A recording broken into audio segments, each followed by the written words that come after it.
learning to respond non-reactively to toxic people and dynamics. We first need to learn to offer mature, non-reactive responses. It is an art of being mature. Secondly, it's important to learn to respond outside the box or outside the expected. Don't choose what is already programmed into us, automatic choice A or automatic choice B. When we become adults and learn to become more adults, we then are able to learn an option C. Thirdly, accept them as not you. Stay on your side of the relationship tennis net or the tennis court. Fourthly, differentiate in the response. You be different in the response than either what's expected or what they think you should be. And fifthly, respond rationally versus emotionally. I hope you'll subscribe, like, comment, and join the channel. I help you to outgrow, overcome, and move beyond your dysfunctional dynamics. We also respond to your comments and questions on YouTube. Number 1, learning to offer mature, non-reactive responses is an art of being an adult. Many folks who grow up in healthy families, that has been more programmed into them to respond in adult, mature ways with an appropriate amount of detachment, matter-of-factness, less pinging, less enmeshment. But those of us who grew up in dysfunctional families didn't get all that. So we have to learn the art of being mature in our responses to others. Giving non-reactive, thoughtful responses is a normal part of being a healthy, recovered adult. When someone says to me, I really think I've grown a lot, boy, I finally was able to tell my mother off because she said something and I responded and told her off, and I'm going, are you sure that's a healthy, recovered adult you were using in responding to your mom? I'm not saying your mom's not frustrating, mean, narcissistic, or whatever she is, but your mom can get you to tell her off. I don't want anyone to get me to the point of telling them off. That means I am way too pinged. And so when we're learning to be a healthy adult and giving thoughtful, non-reactive responses, this includes remaining detached, not triggered or pinged, allowing them to be them and you to be you, accepting and expressing your difference in perspective, having no expectations of them changing, making the choice to just be you in thoughts and feelings. There is no hint of argumentativeness or defensiveness. This is just simply the way it is for me, in a matter-of-fact way. Because if we're arguing, we're already generally not mature. If we're being defensive, we're already more choosing an immature detour or an adult detour in an immature way. So we want to not be argumentative or defensive. Because the art of being a healthy adult, you don't have to do those. I don't want to do those. I'm not going to stick around for those. Secondly, it is important to learn to respond outside the box or outside the expected. If you're an adult child or come from a dysfunctional family, don't choose the programmed automatic A or B choice, choose the C choice. And I train people day after day after day about C choices, choosing a choice C. And I'll explain what I mean. When someone is dysfunctional in how they relate to you, they are expecting a certain response from you. Often A, compliance or agreement, or B, conflict and reactivity. I do not like to give either. I want to give C, neither of those. This takes practice, particularly if you've grown up in a dysfunctional family and had dysfunctional relationships. You can practice your responses before you even get into the situation. You typically can predict the questions, confrontation, and initial responses of others in your dysfunctional or in your healthy circle, either one. We have come to know these folks, and you know your family, you know what they're going to ask you. You know what they're going to complain about. You know what they get uptight about. So practice your responses ahead of time for when you get those responses from them. Here are the A or B responses. When Mary asks you to go out with someone you don't really enjoy being with, but Mary expects you to go, and she's a pretty good friend of yours, do you ignore her? Do you get reactive and argue with her? Do you feel guilty and don't want to disappoint her? Then you just immaturely lie or make false excuses, saying, oh, I can't really do that. I'm busy right now, and I just can't. Or is it possible for us to say, I don't really choose to do that? That's more of a C response. And that is a C response. Hey, Mary, well, I'm going to give you some examples of how you respond to Mary. This is a C response to that type of situation. Neither running for the hills and hiding so that Mary's not upset and so that the friend doesn't know you don't want to go out with her and Mary. Then we'll kind of hide, we'll not be an adult, or we'll just make up an excuse, oh, I'm busy that night, I just can't go. But as you well know, that doesn't resolve the problem because you may get asked again and again and again, and you have to keep lying, keep hiding. So if we take the easier way out, oh, well, I'm busy that night, then we're going to have to do an I'm busy that night many times in the future. And I think that becomes uncomfortable. It did for me, for sure. Sally says, Mary, I know you would like me to join you, and you'd like me to join you and Betty for that evening. I'm just not a big fan of Betty's. Or I might say, Mary, if it was a different friend, I might feel differently. And if you notice, I'm not shaming Betty. I'm not trying to criticize her. I'm also not trying to get Mary all involved in my relationship with Betty, because maybe we haven't got along well. Maybe Betty's been disrespectful or kind of a pain. And I don't really enjoy spending my time going out. And by the way, life has only so many minutes in it. I get to decide who I'm going to spend that time with. That's very important for me. And if I don't want to spend that time with someone, I have a right to do that. I don't owe someone that I have to spend time with them if they don't treat me well or we don't get along well. I might say to Mary, I would prefer to have us go out together, you and I sometime, or maybe with a different friend. And I really appreciate you inviting me. That's more honest, more authentic than Mary already picks up. There's no sense asking you in the future again to have you come out with her and Betty. Or we may also give another response in a mature way. Hey, Mary, thank you for inviting me. I had another idea for that evening. Maybe you, me, and Sarah, not Betty, or just you and me go out that evening. But if you've already invited Betty, that's no problem. We can plan something for us at a later time. Do you see how that's diplomatic, mature, responsible? It gives Mary, she has freedom to go do whatever she wants with Betty if she wants, but you would just prefer not to. You're suggesting an alternative if she hasn't asked Betty yet. Maybe Sarah and you and me can go out rather than Betty, you and me. So you're giving an alternative, but if she's already asked Betty, then now here's where it becomes more sticky when we're going to be an adult. Mary then asks, well, what do I tell Betty when she asks me why you didn't want to go? That's always a fun response. I like to educate and train people how they could respond when I tell them, well, Mary, you could tell her, hey, she can ask me.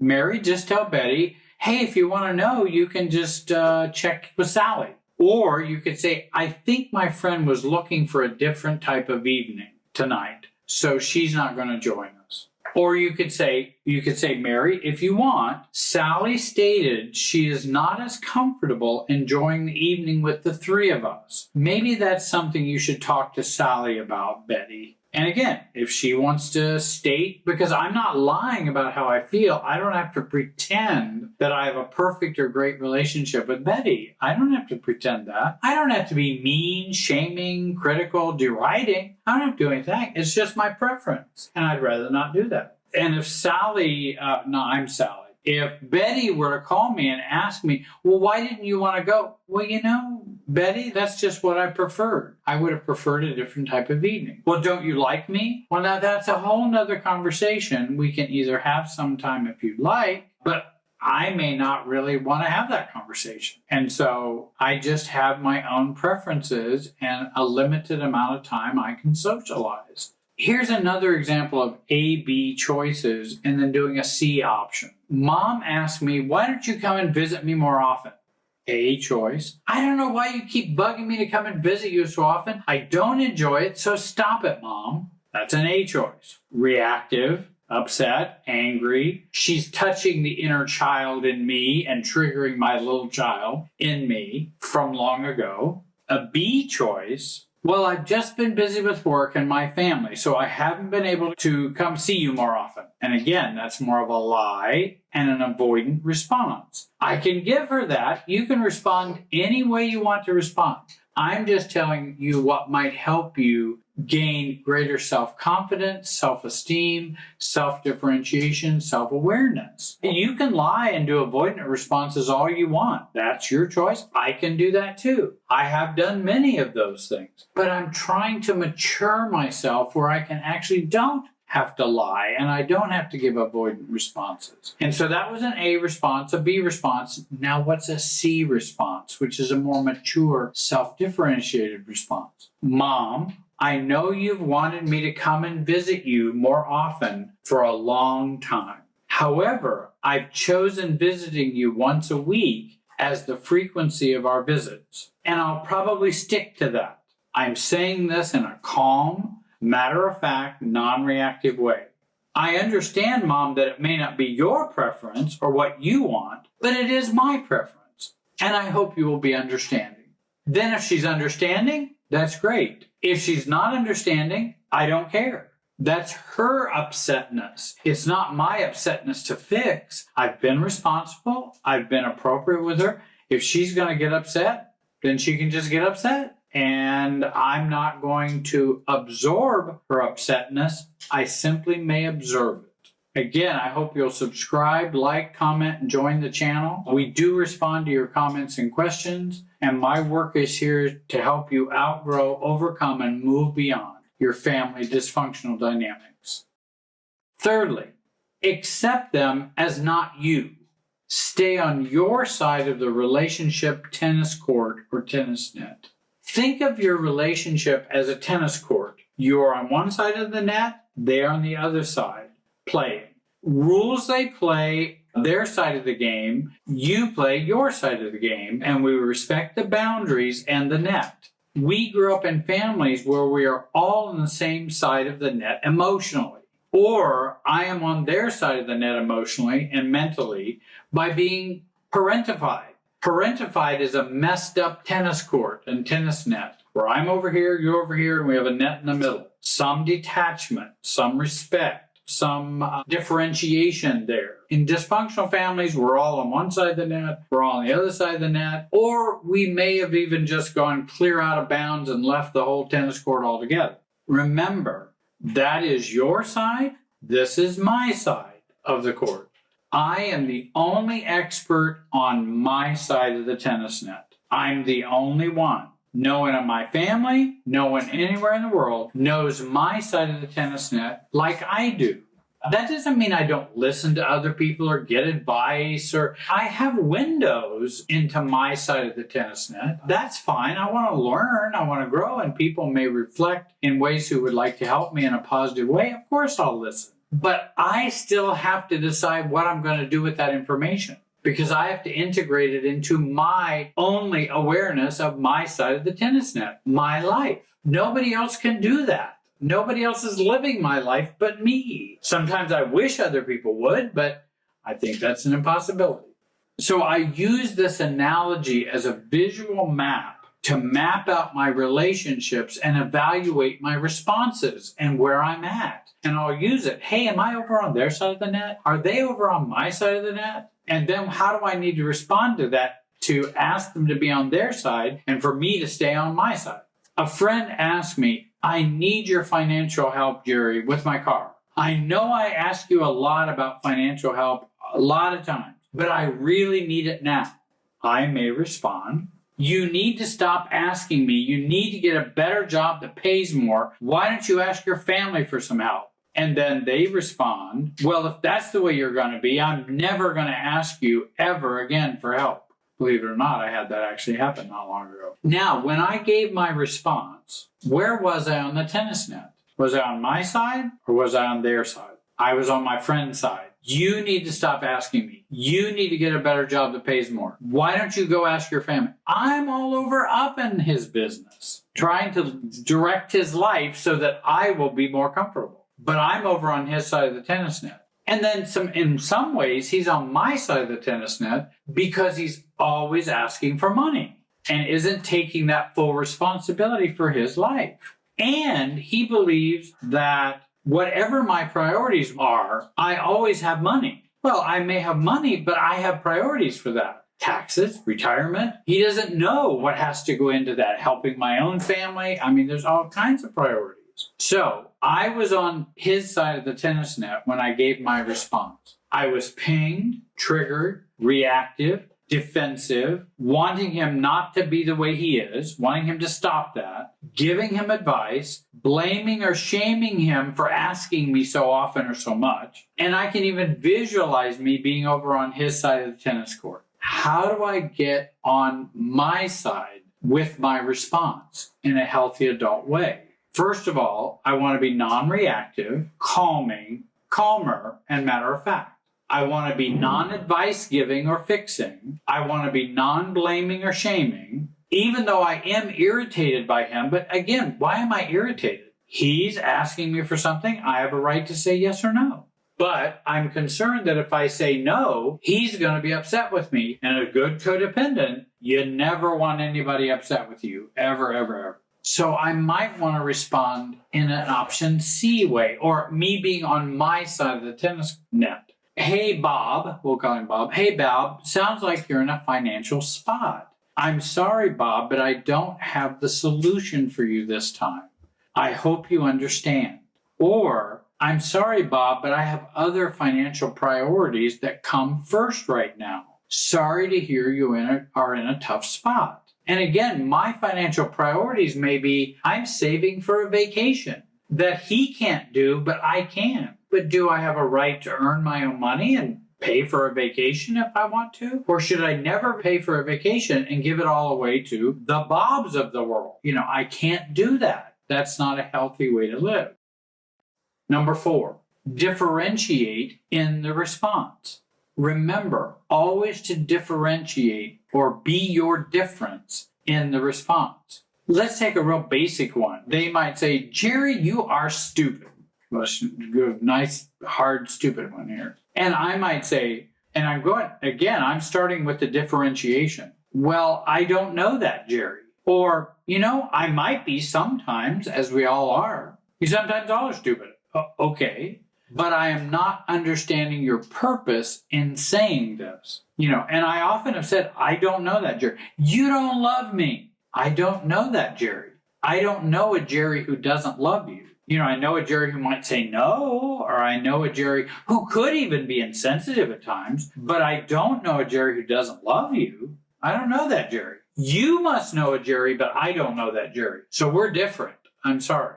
And this is my side of the tennis court. You're having a different experience on your side. And with Bob, I have other priorities than what his priorities are. I also don't know all the ways in which he has spent his money, so he's now in a financial difficulty because he probably has not spent his money wisely. And now all of a sudden, his crisis or lack of foreplanning or saving or spending his money becomes now my crisis, an emergency. And no. And my hunch is that's probably what has happened. And with Bob, I don't have a solution for you at this time.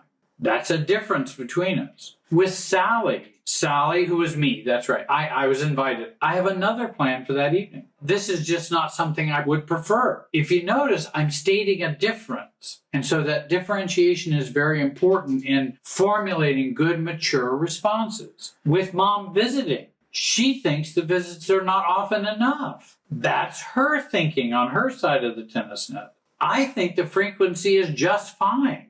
Again, we are different. You're not bad for wanting it. I'm not bad for not wanting it. We are different. And I'm going to own my own difference with you.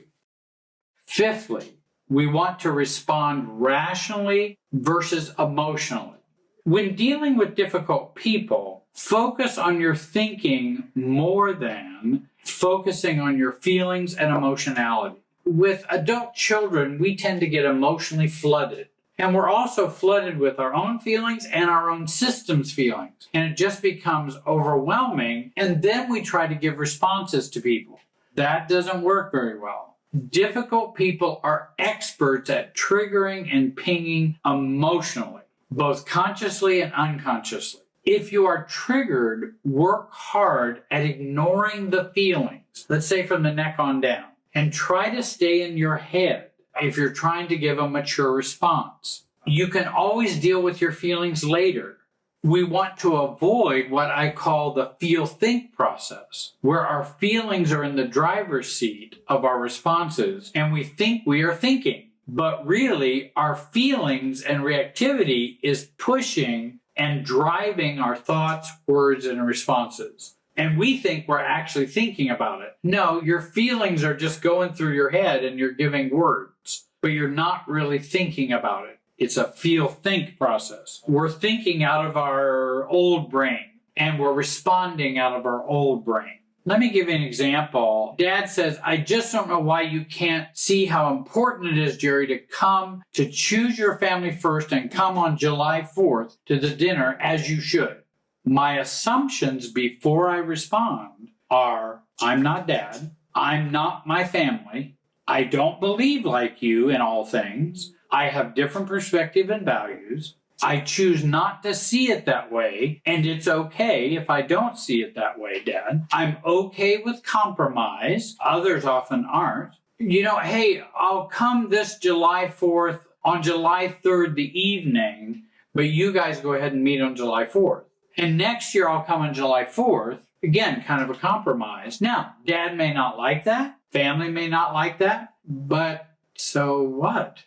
They don't like it. They don't like it. This is what I would like to do. You're not running the minutes of my life. I'm running the minutes of my life. I know that's what is expected of me, and I'm very willing to compromise and maybe work around if I'd like to come. But I won't be shamed and guilted into coming on July 4th. Differentiate from the should. I really don't have to do any of the parental shoulds as an adult. I want to thank you for watching. Have a great day and be wise.